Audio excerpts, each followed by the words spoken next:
Okay, everyone, we might as well make a start.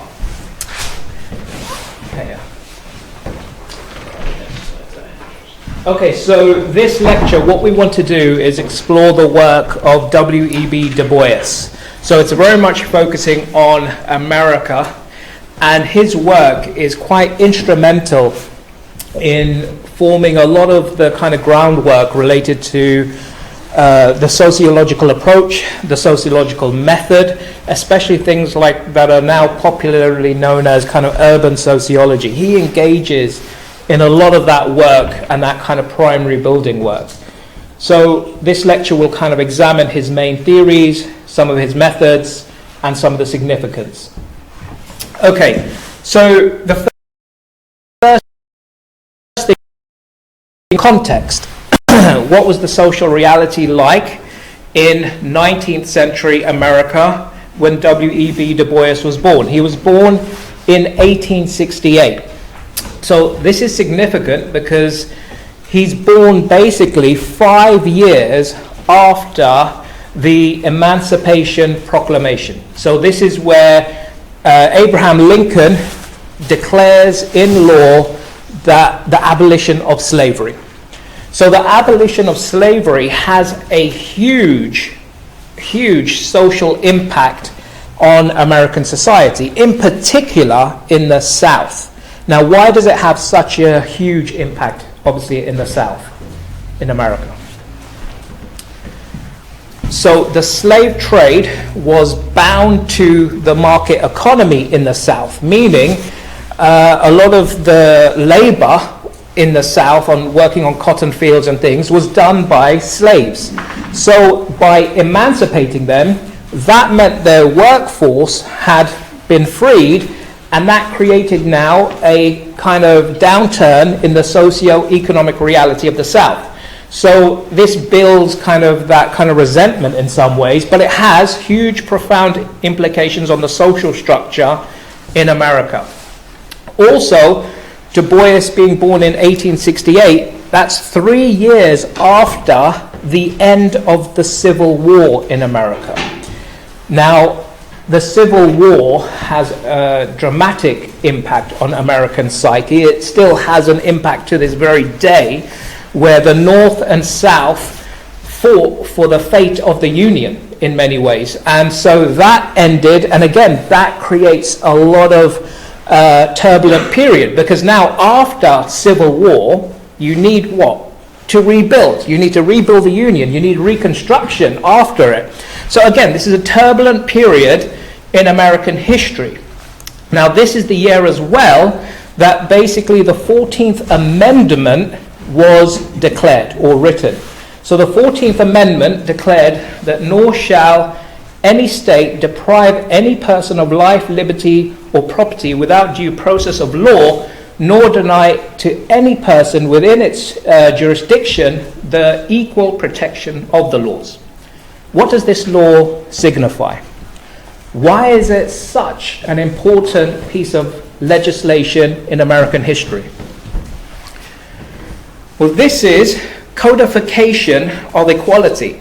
So now this law is declaring that every citizen, irrespective of race, irrespective of gender, irrespective of religion, is equal before the law. So the law becomes the arbiter. That means the social status, the position, people of color, the African Americans in particular, are now given equality. So we talked last time when we were talking about de Tocqueville. One of the things he admired about America was the kind of the expansion of the social condition, that equality was spread across the spectrum. So that empowered, and that amendment empowered a group of people within America that were marginalized, deprived of status.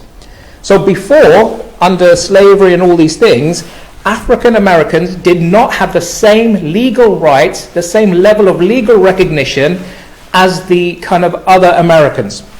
So this is all significant. Now this has obviously, these three events evolving and unfolding have significant impact on American social, political, and economic life. So Du Bois is emerging during this 19th century period where all these transitions and changes are occurring. Now, a lot of these things build you perhaps with a kind of optimism, a sense of hope that things are getting better now for the African American community. But as Du Bois will demonstrate, there might have been legal recognition, but societal conditions still meant that African Americans were deeply marginalized in American society, were deeply discriminated against. And so his work will focus on that. So I want to jump in by looking at one of perhaps Du Bois's most famous kind of concepts. This is probably the key concept that most people recognize in Du Bois. He formulated the concept of double consciousness.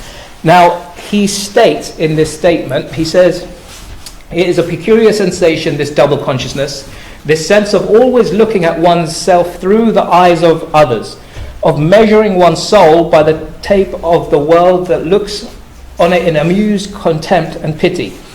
One ever feels his two-ness. An American, a Negro, two souls, two thoughts, two unreconciled strivings, two warring ideals in one dark body, whose dogged strength alone keeps it from being torn asunder. All right. Obviously, we need to make one thing clear. The terminology that is going to be used, even by Du Bois, is not necessarily acceptable in the 21st century. So 19th century, the terminology was what was kind of the standard at the time and was the descriptor of people. Obviously, these terms are not necessarily work in the 21st century, but we will engage them because this is the terminology that he uses in that social reality at that time. Okay, with that kind of disclaimer out of the way, what is he saying here? What is this double consciousness that he talks about? In particular, this idea of this two-ness, trapped, conflicting. What is this idea of a double consciousness? So what we have in his theory is that you have two competing identities. And in particular, what Du Bois is talking about, there is that kind of black Americanness, and that is opposed by, or in opposition to, his other kind of identity, which is as a black person. Now, the problem with identity formation and construction, as Du Bois quite rightly identifies, is that how you perceive yourself, how you identify yourself, may be in opposition to the other. And the other views you in a radically different way, creating a split, creating a kind of double identity, a double consciousness. So I might perceive myself, or as Du Bois perceived himself, at one level he is an American, born, raised, educated in America. He has connection to this nation. He has identity connected to this nation. So he sees himself as an American. But the lens of society doesn't necessarily see him in that way. It sees him in a distorted way as a black person and imposes a set of characteristics of what constitutes supposedly a black person onto him. So this creates a sense of double consciousness, that you're functioning in a world with two types of identity, where others are perhaps comfortable in their identity type because they are part of the majority. He exists and adopts a minority identity. So this creates this sense of kind of conflict. Now, obviously in America at the time, you have the majority that is white, all right? And the minority group is, in this context, let's say African American, right? Now, how this community and this people create a sense of identity is based on their experience, circumstances, etc. However, the white majority will impose its own kind of perception onto that group, onto that individual. creating a distortion, creating a gap. Now, we need to kind of understand some elements of that. This group, the white majority at the time in the 19th century America, construct the issue of race. They define the boundaries and they construct what constitutes race. Race in the 19th century was bound with biology. That basically there was this kind of physical difference based on our inherent biology. Now this biology is bound to basically a set of characteristics and traits. Most of these are negative traits. So, for instance, white America felt that African Americans were more prone to crime, more prone to alcoholism, drugs, they were more likely to be uneducated, and they basically felt that this represents African Americans. So in essence, what they're trying to say is that there is a correlation between your biology and your race. That race carries with it certain characteristics of your people, carries characteristics that basically influence community. So in essence, they're saying race and biology is essentially the same thing, right? So that defines you. You carry those markers, those characteristics with you. Now, as we know, race is a social construct, right? So what does that mean? Race is a social construct.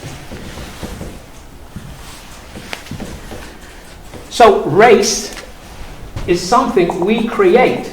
So we create the boundaries of it, we create the categories of it.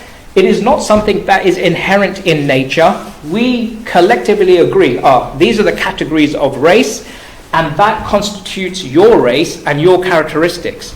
Just to show you how kind of absurd race was at the time, in the 19th century America, the Irish and the Italians were considered non-white at the time. So if the Irish and the Italians were not considered white, what does this actually tell us about the construction of race? That one, race is not fixed, and two, race changes according to context and time, which means again it's a social construct. It's nothing embedded within biology. So there are two separate things there. So coming back to what Du Bois is saying, because this is such an essential concept, the double consciousness that most African Americans experience is a consciousness of identity, and it creates this two-ness.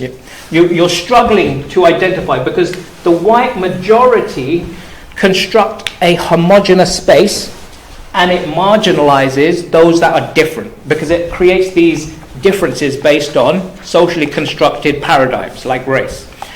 Are there any questions on that? The other last little point that he makes that we're going to build upon in the subsequent slides is that he states, a new loyalty and allegiance replaced my Americanness, henceforward I was a Negro. Some of the contextual reality behind that was Du Bois was born in Massachusetts, in a small town in Massachusetts. He was educated there, went to Harvard and so forth, but then he spent significant time in Tennessee where he experienced for the first time real racism. And so that, he's kind of referring to that basically when he encountered that, he realized he was not considered American by most of the white majority. He was considered, black or African American, right? So he had this kind of disconnect with his Americanness, or that aspect of his identity was challenged. Okay, another important theory associated with Du Bois that he's probably well known for is the idea of the color line.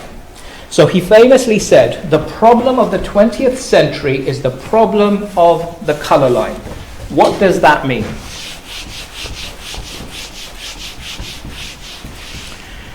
So you've got to understand, 19th, 20th century, what's happening across America? America has seen a rapid migration. There's people migrating to America from all across the world, right? That rapid population growth has a huge impact. So now you're having changes where you're having industries forming, you're having urbanization, mass migration. I'll give you an example. Take the city now of Chicago. Chicago, right? Major city. In 1850, the population of Chicago was just 10,000. By 1910, it was 2 million. So that shows you that there was rapid migration, rapid urbanization. Now, if you've got such rapid change occurring, what impact does that have? That creates a host of social problems. What kind of with such rapid migration, with such rapid urbanization, what kind of social problems are created? So you have a host of social problems, right? You've got housing problem, you've got resources problems, you've got things like high crime, high unemployment. You've got all of these things that create a real problem in American societies. So inevitably, we have to respond by how do you actually put all of this together? How do you socially bind people together, right? So this is where we're going to take a little detour and look at some other theory that's relevant towards the 20th century related to America, related to segregation and integration. And then we'll return back to Du Bois. So this is a theory put forward by Park related to the theory of assimilation, very much focused in America, and it comes from the famous Chicago School. Now, his theory is simple. He says that there are 4 stages that a migrant will go through to acquire assimilation in America. The first stage is contact. This is where the new migrant group comes and plants itself in the new society, in the new situation. Now there, because they encounter, there is a whole load of other groups coming, they encounter other groups, and what happens is competition for resources. So there's competition for housing, there's competition for kind of businesses, there's competition for all these things. Now what that does is that reinforces your group difference.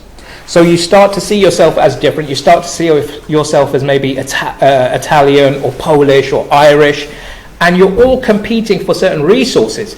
That's the second stage where you have conflict over resources, right?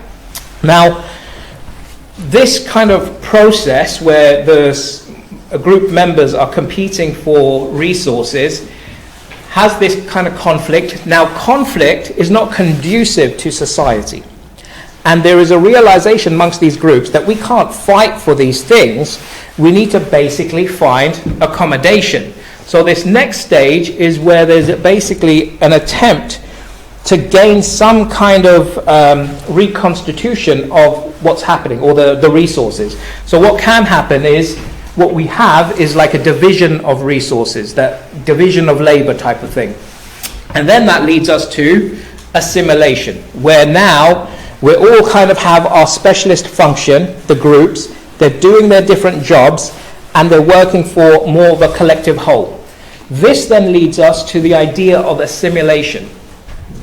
Now, when it comes to assimilation, there are 2 kind of theories of American assimilation. The first is the theory of the melting pot. Does anyone know what that theory kind of asserts? What do we mean by the melting pot? It's a kind of famous slogan in the American context that you melt into the melting pot, the great American melting pot. This is the idea of monoculture. So you come in as these different groups, as Italian, Irish, whatever, and you basically kind of to some degree merge with all these different peoples and all these different groups into the single pot that is Americanness. So in essence, your Americanness takes over as the primary form of identity. So you are an American, and all those other things are dissolved into this bigger pot. So this big pot is what creates this homogeneous mono-American culture, that we are all American. So you might have come from different places, but we work for the same goal. We have the same interest. We have the same purpose. And we adopt the same kind of lifestyles. So that Americanness assimilates people from other cultures and societies. Some people have said that in practice that doesn't actually occur. What occurs is the salad bowl form of assimilation. Any idea what that is? So simply put, just like a salad, if you're making a salad, what do you have? First, you have all these different ingredients, right? The cucumber, the lettuce, the tomato. They all represent distinct groups like Irish or Italian, yeah? Now, when you put them in the salad, yes, they form this collective whole that is the salad, but you still retain a sense of your identity. So like the salad, you still retain aspects of your unique group identity. So it's not complete assimilation. What happens then, you're an American, you're Polish American, or you're Irish American. So it's a kind of, you retain aspects of your distinctiveness, is what they're saying with that. Okay, so back now to Du Bois. So one of his first major works is The Philadelphia Negro. This is a fantastic sociological study of African American life in America. And he mentions a number of points here, so we'll work through it. So he says, in Philadelphia, as elsewhere in the United States, the existence of certain peculiar social problems affecting the African American people are plainly manifest. Problems of poverty, ignorance, crime, and labor. So he's saying, supposedly, there is a higher propensity of these social ills, these social problems, in largely African American places. The white majority have stereotyped a lot of African American communities by saying, well, look, African Americans, they're prone to crime, they're prone to drugs, they're prone to unemployment. These are the traits that are kind of embedded upon the African American community. Now, he goes on and says, the student of these questions must first ask, what is the real condition of this group of human beings? The student must clearly recognize that a complete study must not confine itself to the group. So it's not just the racial disposition, because really what he's trying to do is dismiss this kind of correlative link that some have in the 19th century, that race leads to these problems, that race leads to crime. He's trying to show that actually there is a social environment. So what is this social environment?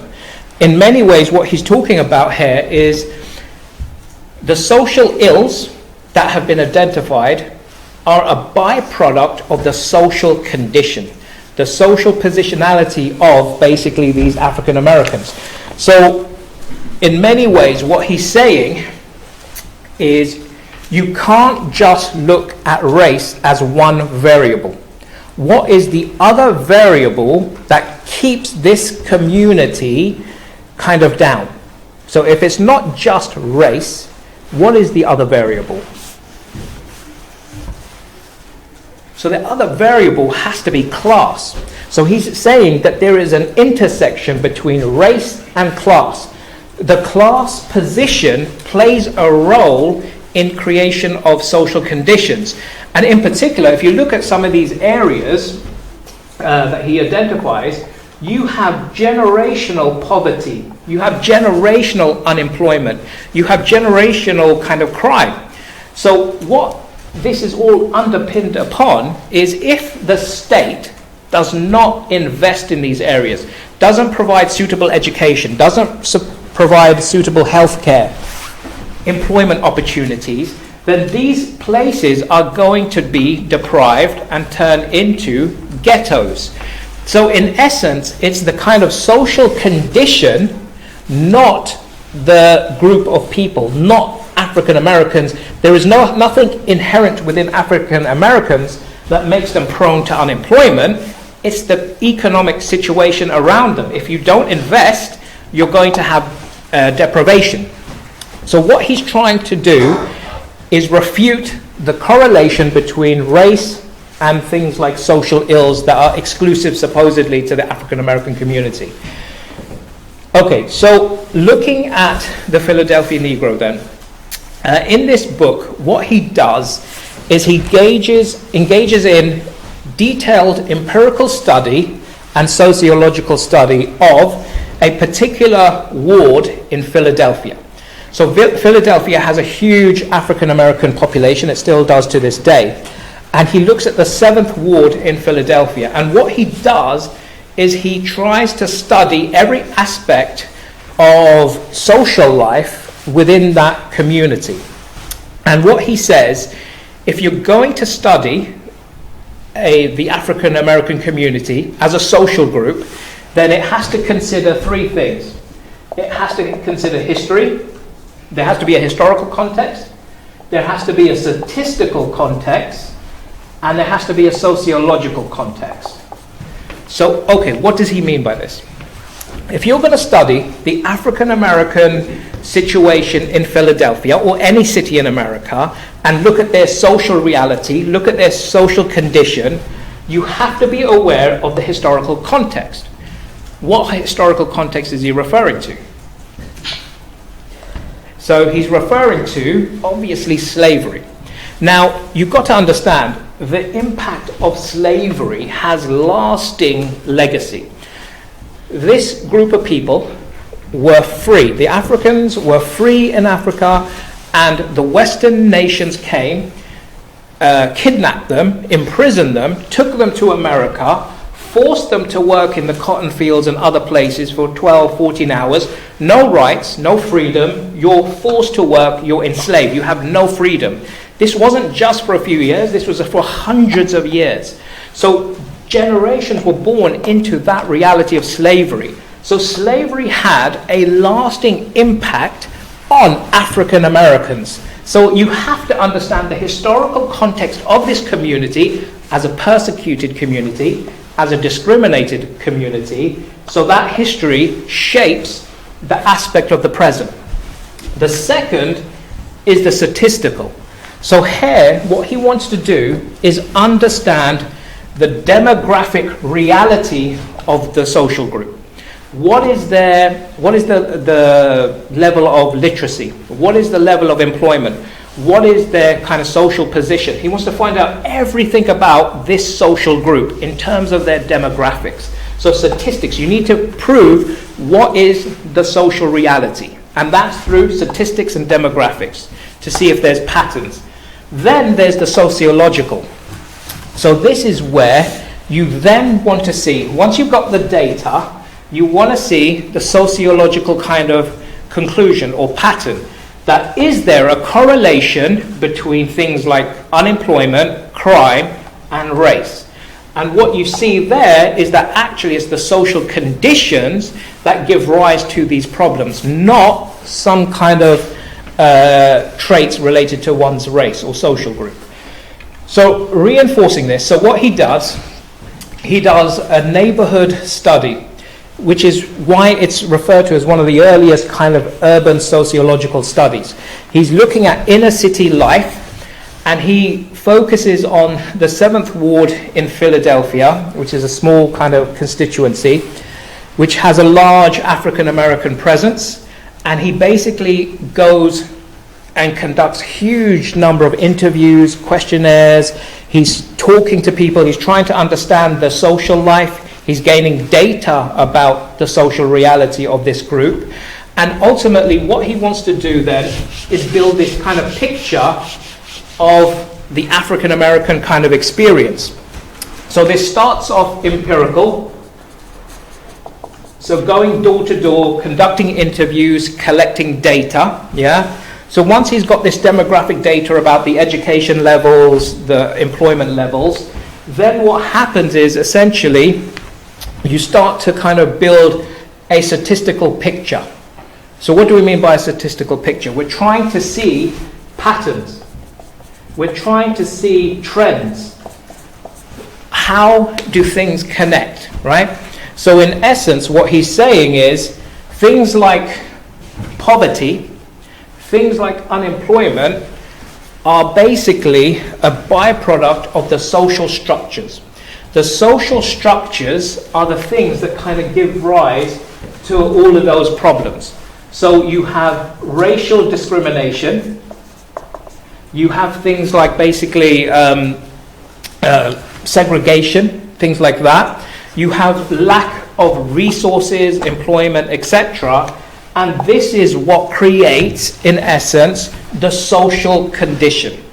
So there is a way of breaking it all down that he does in a far better way than how I'm explaining it. I'm not giving it justice. The work is seminal because it's empirical, it's statistical, and it's sociological, as well as looking at the historical. So we will expand on some of his main theories as well. From 1900 onwards, Du Bois engages in political activism. So we need to understand he's an academic, he's a scholar who graduated from Harvard and other esteemed institutions. Now the problem with that he saw was that academia, breaking the theory down, was very abstract. It didn't necessarily elevate the position of African Americans. So beyond just sticking to education, he wanted to engage in political activism. So he wanted to start campaigning for civil rights and elevating the status of African Americans. So he began campaigning, he began going to international conferences around the world, talking about race, talking about the plight of the African American community in America. And in 1905, he helped form the Niagara movement, which was a movement that tried to kind of engage with how do we kind of elevate the status of African Americans. And there was a lot of kind of discussion and publications in relation to this. A lot of the recommendations focused on how do we gain social mobility, because the problem is, like we said, African Americans in large parts of America are generationally stuck in a particular socio-economic condition. How do you elevate that? How do you fix that problem of being kind of stuck in generational poverty? So you've got the historical context, fine, but how do you elevate that? How do you gain social mobility? And obviously one of the aspects is through education. Education can give you opportunities, but how are African Americans that are poor going to gain access to education? Often at the time in America, going to university was very much a privilege of the middle class. So it wasn't necessarily just African Americans, but the working class were struggling to go to university. So this is a number of the things that how do you gain social mobility that they wanted to kind of look at, as well as other factors. How do you reduce crime in these areas? Well, again, these factors are all connected. So if there's a lack of investment, this is going to perpetuate the social conditions, the reality of high crime, poverty, etc. So they kind of made recommendations of what to fix. Another significant thing that Du Bois produced was the journal The Crisis. The Crisis at the time was quite unique because what The Crisis did is it provided a voice for the marginalized African American kind of community. It tried to identify things like the plight of African Americans, the imbalance in the social conditions. It tried to kind of highlight other things. So, for example, it documented lynchings that would occur, particularly in the southern states of America, the brutality that African Americans were experiencing. So they were trying to document that the oppression that was being experienced by the African American community. So what this magazine tried to do is to engage not just the black audience, but the white audience as well, about the situation of African Americans in America at the time. Now, obviously, if we look at it, most African Americans seemed very much marginalized from American society. If you think about it, the media was predominantly white, the politics was predominantly white, the education was predominantly white, businesses were predominantly white. So you're very much marginalized from the kind of homogenous aspect of American society. So you're constantly kind of struggling against your position because you're being pushed to the periphery, you're marginalized, you're discriminated against due to race. So this magazine is an attempt to kind of elevate the situation. Lastly, before I continue, the Harlem Renaissance is worth kind of mentioning, because the Harlem Renaissance, if you will, brought together a collection of African American artists, musicians, intellectual thinkers, and it created an opportunity for them to express themselves. And so this is where they produced a lot of art, a lot of kind of literature. Things like swing was invented during this period amongst the community. And what that did is it created a kind of culture, a culture that was kind of a black culture in many ways, in opposition to the homogeneous white America. So it was like a subculture. It was their own kind of culture, way of expressing their experience, their life, their reality, which was significant. Okay, returning back to some of Du Bois's main works, because that's the key. His other major work was entitled The Black Reconstruction in America. This is another significant book. This is another significant text. Why it's so significant is because of its kind of the title in many ways, what it's looking at, the theme, Reconstruction. We said you had the Civil War and you had the abolition of slavery, right?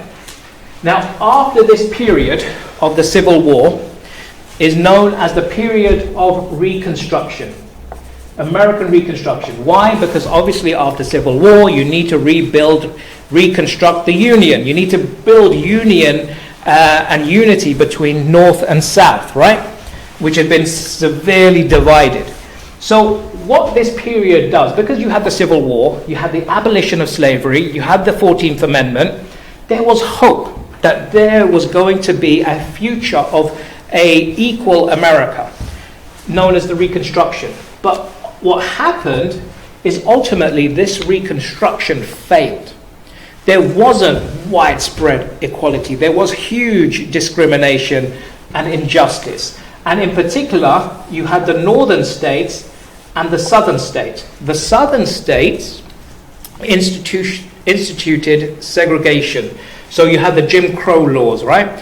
Which basically said African American and white had to basically live apart. This institutionalized, it was legally kind of codified that you had segregation. That meant African Americans had to go to separate schools, had to go to separate washrooms, they had to sit at the back of the bus. They weren't given the same rights as their white counterparts. So in essence, segregation victimized even more African Americans. They weren't allowed the same kind, they weren't given the same space in civil society as white people. So this is another form of institutional racism that was occurring, which kind of then just undermined the effort of Reconstruction. Within this book, though, what Du Bois asks, the question that he asks, is between me and the other world, the unasked question, how does it feel to be a problem? Now, he suggests that basically, in the back of the kind of mind, a lot of people in America, white America, have this question that's always there. And it's projected towards the African American. So what he says, maybe to your face, especially in the North, they're pleasant, they're okay with you. But at the back of their mind, they perceive you as a community, as a people, as a problem. That you're the problem in this society. That they attribute it to the African American. You're the reason why there's high crime. You're the reason why there's, unemployment. So the African American problem, they're perceived as a problem, and Du Bois in some ways kind of debunks this using his kind of method of showing that basically, again, there is an intersection between race and class. If you ignore the social condition of a group, then you distort the social picture.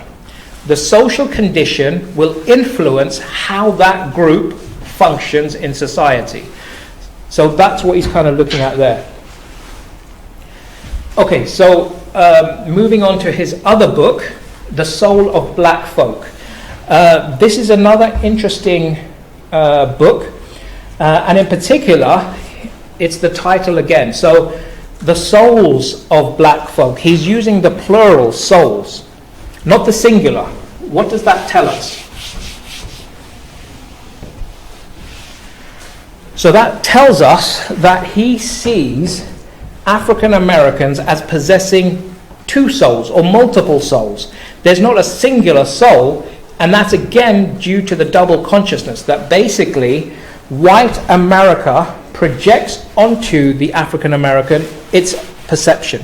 So white America sees African Americans in a particular way, and that is something that gives most African Americans duality, this double consciousness that I am American, I am black. Yeah, it creates a kind of fracture in how you perceive the world around you then. Because in essence, you're kind of being rejected by the majority. So you're trying to be, you're born in that society, you're part of that society, yet you know that the majority in some way wants to externalize you from that society, not fully accept it. You're alien to that society. So this is what he's kind of drawing on in this point.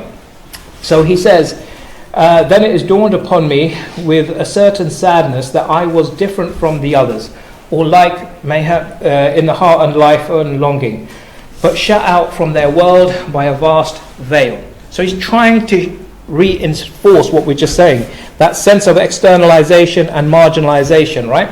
Now he says, just to sum up quickly, because I know we're running out of time, there are three possible responses, reactions that African Americans can have. The first is to wrest their prizes from them. What does that mean? So this is, if you're experiencing oppression from the white majority, if you're being discriminated against, there's three responses that you can have. The first is you wrest their prizes from them, which means essentially excel better than them in particular fields. So this is very much manifest in what Du Bois did. He studied hard. He made sure he was the top of his class. He studied, went to Harvard, got his doctorate, all these things. He excelled, became a scholar, an academic. So that's trying to demonstrate that issue of being basically better than them in that regard. Now, the second is this kind of tasteless sycophancy. Any ideas what we mean here? So this is basically attempt to integrate. So even though they're oppressing you, even though they're marginalizing you, they have power over you. There is an imbalance of power in the structures in America, politics, media, etc. So you try to appease them and integrate. The last is silent hatred, which is essentially withdrawal. If they reject you, form your own subgroup, form your own subculture, escape that kind of persecution. Okay, so within this book, there's a number of important points, but hopefully we'll just cover some of the main points. He says the Negro, a sort of seventh son, born with a veil.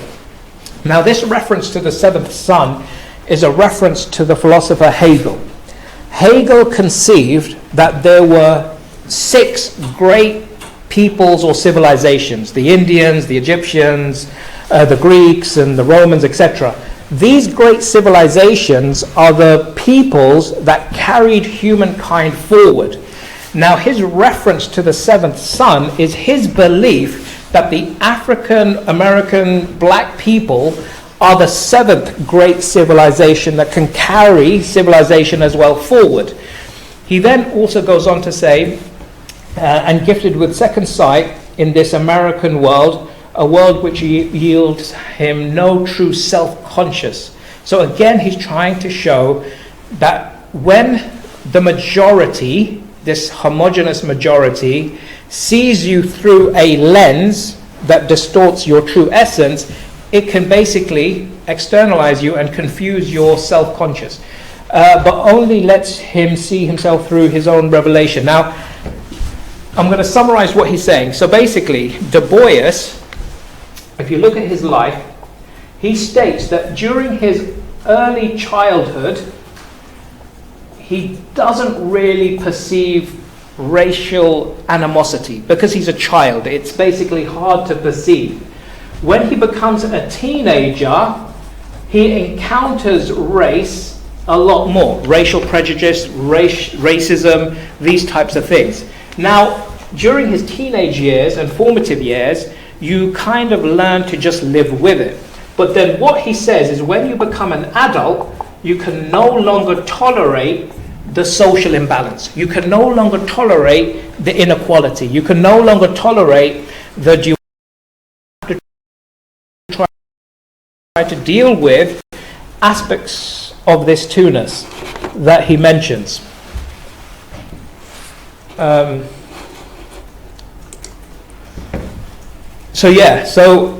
essence, he's trying to show that basically this is this kind of life cycle of problem and conflict.